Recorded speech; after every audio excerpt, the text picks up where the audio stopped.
Дұрыс тамақтанып 13 кг салмақ тастадым және өзім дайындайтын ПП рецепттермен бөлісіп жүрмін. Бүгін мен кофейнядағы боулды үйде қалай дайындаймын, соны көрсетейін деп тұрмын. Негізі өзіңізде қолда бар нәрсемен жасай берсеңіз болады.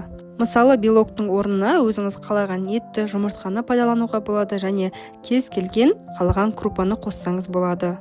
Ең алдымен осылай боулға қосатын көкөністерді және етті өзімнің қалауымша турап алдым. Мен бұл жерде алдыңғы видео рецептте көрсетілген маги етімен дайындалған тауық етін пайдаландым. Барлық ингредиенттерді турап алғаннан кейін соусын дайындауға кірістім.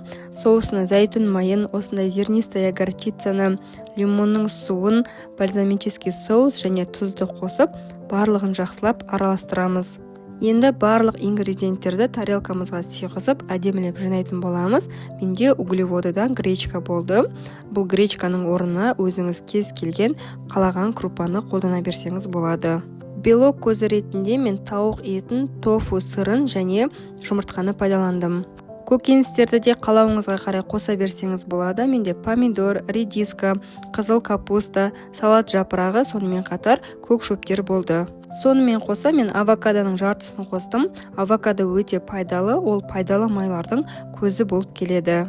Барлық ингредиенттерді орналастырып болғаннан кейін осылай бетіне соусты себеміз және үстіне қара күнжіт септім.